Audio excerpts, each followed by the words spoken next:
Okay, guys. Hello, all you cool cats and kittens. This is Dr. Rebecca LaValle. This is my first YouTube video.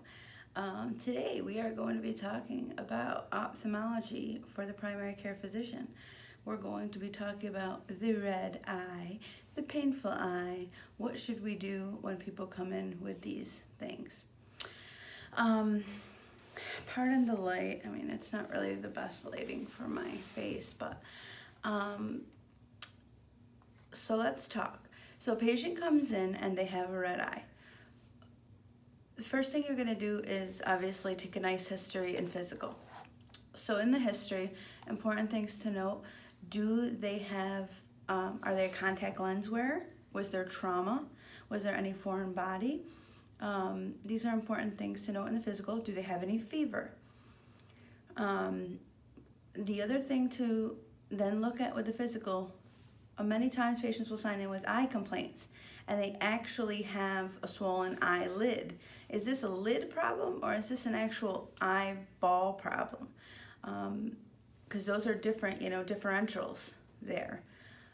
The other thing that differentiates red eyes is there pain or is there no pain? So if there's pain, we're more concerned about it. Now I'm going to send you guys some AAFP articles about this, but I thought, I can talk through it with you guys just so you have something to listen to, a quick rundown. It might be a little bit more interesting. Obviously I'm not that interesting, but than just reading. There is a nice algorithm in there that breaks it down, basically. Pain, no pain. Okay, so if you have no pain, then you're going to say, okay, is the redness diffuse? If the whole eye is red, then you're going to say, okay, this could be some kind of conjunctivitis. If there's no pain, then you say, is there discharge? Is there no discharge? If there's purulent discharge, then it's likely bacterial. Bacterial could also be, you have to think about STDs and chlamydia. If there is watery discharge, like it's watery, it could be viral or allergic. If there is, it's red and there's no discharge, it's not painful. It could be subconjunctival hemorrhage if they had a history of cough or vomiting, anything like that recently, where they would have increased their pressure and maybe, popped one of those subconjunctival, that's a hard word to say, vessels. So, the next thing, so those are differentials if you got a red eye that's not painful but it has discharge. So those are kind of, also if there's itching, that leads you more towards allergic. If they had a recent cold, could be viral. If they have a red eye and there's no discharge, it's probably not bacterial. Bacterial usually has that gunky yellow or green discharge that you need you're crusted shut in the morning. And that's one of the questions I always ask the parent. Was it crusted shut this morning? And pink eye is very contagious. Whether it's viral or bacterial, it's very contagious. So hand washing is the main thing. Let's go back. We're kind of in the differential, and then we'll talk about treatments and things. So now we're going to the other side. We're like, okay, we have a red eye and it's painful. Okay, why is it painful? You can get a little pain with bacterial, but not if you're having a painful eye, there's an issue. So then I would say, okay, is there a foreign body? Did you get something in your eye? And then we'll ask them about vision loss. So if there is vision loss, that's a problem. That person needs to see an ophthalmologist immediately. If there's a distorted pupil, if there's corneal involvement. How would you know if there's corneal involvement? So anytime a patient comes in with a red eye, if there's no pain, I don't do fluorescein, because most patients with the red eye that's painful you'll be able to tell they're in pain. If they're saying there's no pain, then I don't usually fluorescein. So why do we do a fluorescein stain on an eye? I will do that if there's pain and a red eye. And I'm looking for foreign body I'm looking for corneal abrasion. I'm also looking for a pattern that could maybe show me if it's herpes or varicella, if there's zoster. So could it be shingles of the eye? So if you see a certain pattern on that fluorescein stain, or if you see a rash around the eye that is you're thinking, oh, this could be shingles, any shingles involvement on the face that involves that dermatome near that eye, that needs to be seen by ophthalmology. They need a good slit lamp retinal exam by a trained ophthalmologist. Just has to be done. And most ophthalmologists will fit them right in for you because they know that is an urgent matter. Vision loss, acute vision loss, they'll also usually fit that right in. Foreign bodies, now you do the fluorescein stain. So how do we fluorescein stain an eye? What capabilities does a primary care have? Well, one thing, and I'm sorry if I'm bouncing around a bit, my first YouTube video, they'll get better as we go on. The first thing I do, so after I do a good history and physical, so part of that physical exam, like I said, is seeing, is it just part of the eye? Is it the whole eye? Is it the eyeball? Is it the eyelid? And then I want to make sure my nurse should know, but if in case they don't, you've got to double check and you've got to do it yourself. We need visual fields. We need to know how's their vision. You need to document that on every single eye complaint. Even if it's conjunctivitis, I don't care. I want to know. I want to know what. And the ophthalmologist, if you end up having to refer, you're going to need to know how is their vision. Have them do the Snellen chart at least. Okay?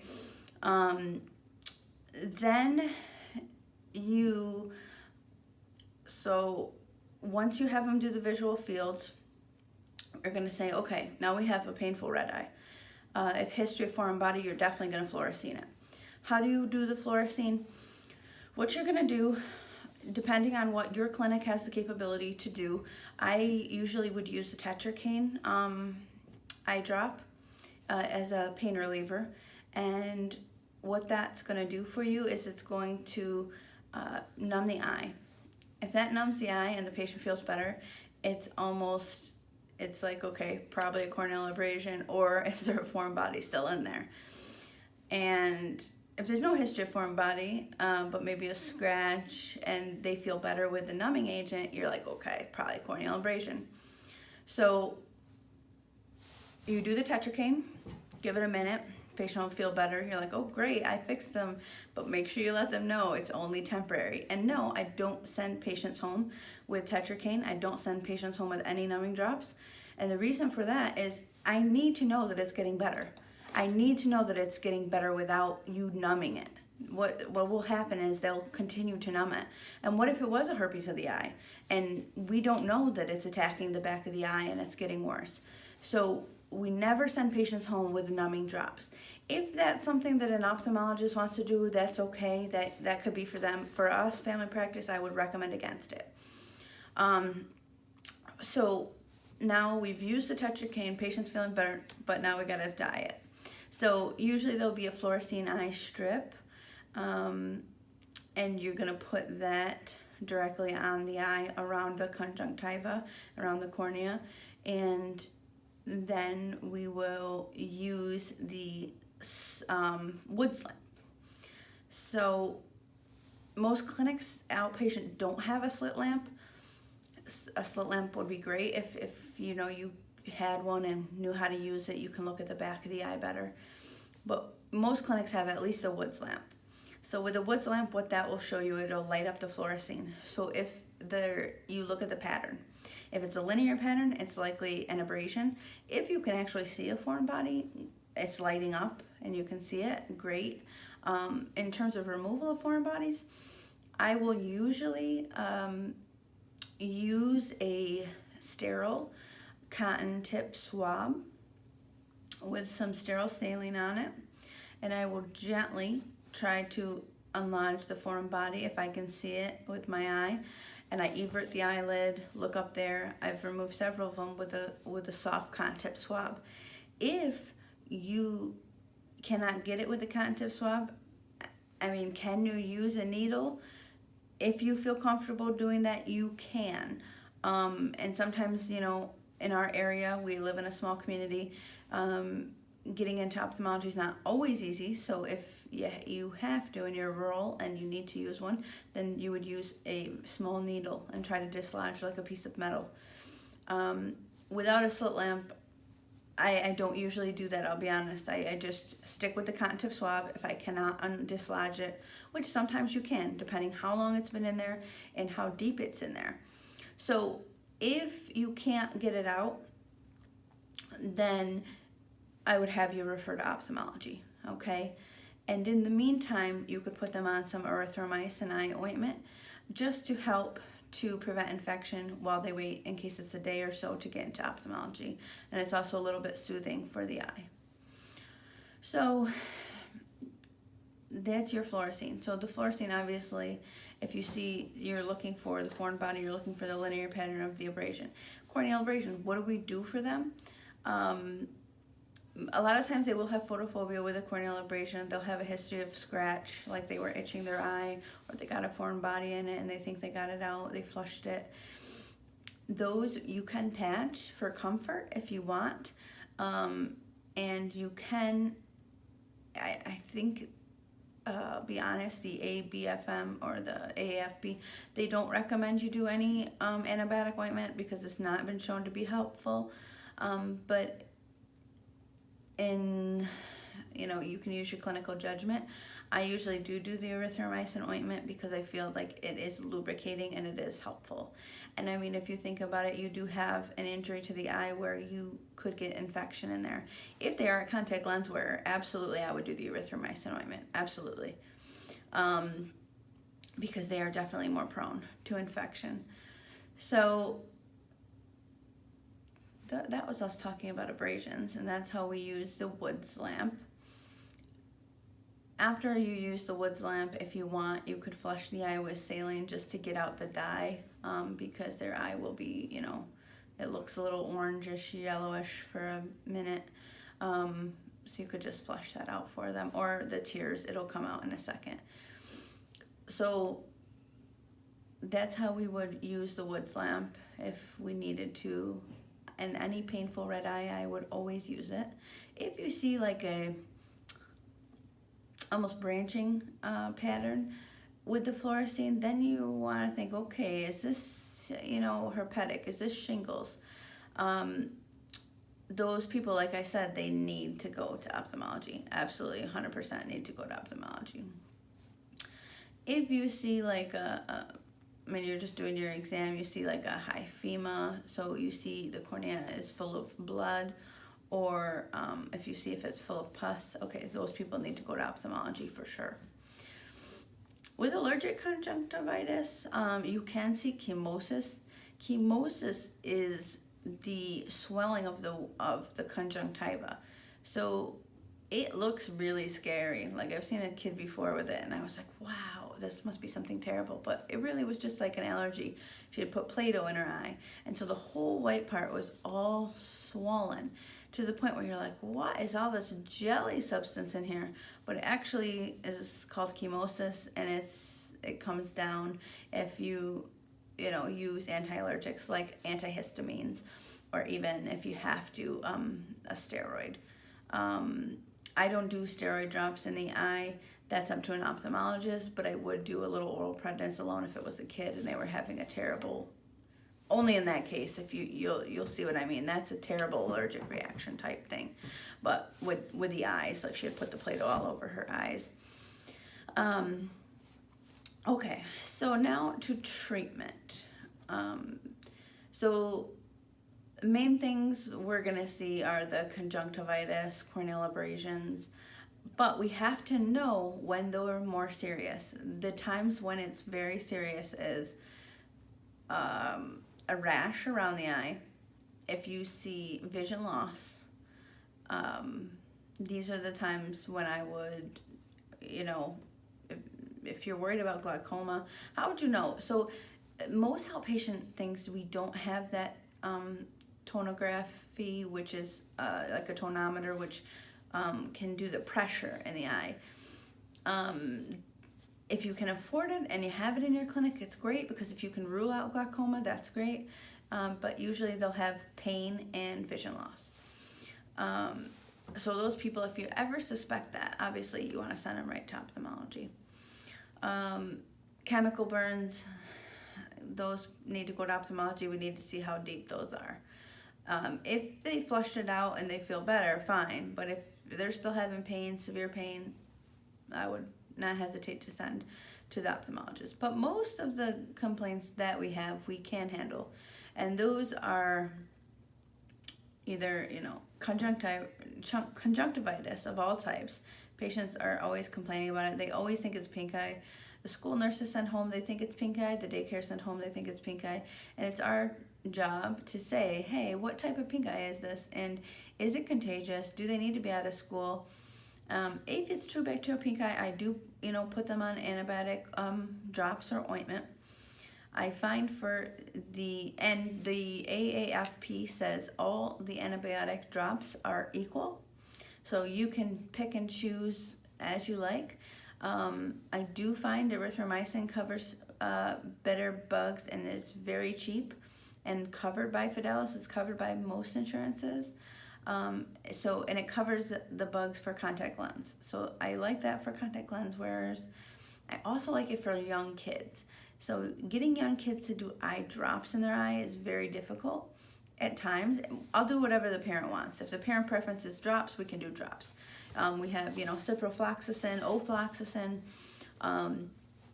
If they don't mind an ointment, I find that the little kids, the ointment works nice, because you just say to the child, like, oh, I'm gonna put a little cream on your eye, and it's a little easier, I think, to get some of that on there. If you're going to do a drops, that's absolutely fine too. And in the AFP article, they go over the drops and the ointments, and they have actually the prices too. But the erythromycin is the cheapest. It's always covered. If you have an adult, though, that can do drops, the ointment is sometimes messier and people don't like it. And obviously it blurs your vision for a little while. And some of the drops, that are more expensive are nice because they're twice a day. So some of the commercial insurances may cover those, and that would be nice for the patient, because the erythromycin is at least 4 times a day, and that's annoying to do. So just, you'll kind of get your flow, and you'll get which one you like the best, and you'll know which one to use in certain situations. And like I said, for corneal abrasions, those type of things, I do give the erythromycin. AFP says we do not have to do that. We can just monitor. I do find that patients like it, and it feels soothing to them, and it also prevents infection. And I mean, you only got one set of eyes. I don't like to mess with them, but just so you know, the exam versus what I'm saying in your clinical practice, you can, make your own style and use your clinical judgment, right? So for allergic conjunctivitis, what are we gonna do? There are over-the-counter allergy eye drops. We also can prescribe them for our patients. Let me see if I have which ones are covered here. Yeah, so there's like Azelastine 0.05%, but like, for example, that's $140 for a 6 ml bottle. Like, I don't know, that's expensive. So they do have over-the-counter ones though that are, or there are H1 receptor antagonist, mast cell stabilizer, Patanol. That one is good if your insurance will cover it. It does help. It's $96 though.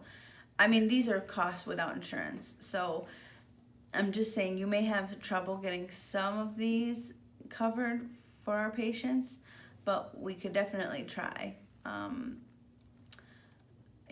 We could try. So basically they're, antihistamine eye drops. So you could use those for allergic conjunctivitis. If they have other symptoms of allergies, obviously we could always use an oral antihistamine as well. So we could do our Claritin, we could do our Zyrtec, and those would be beneficial too. Then we have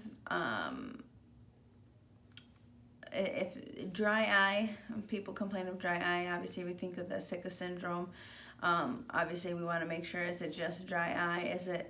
Is there other things in the history and physical that make me think that they have some rheumatologic thing going on?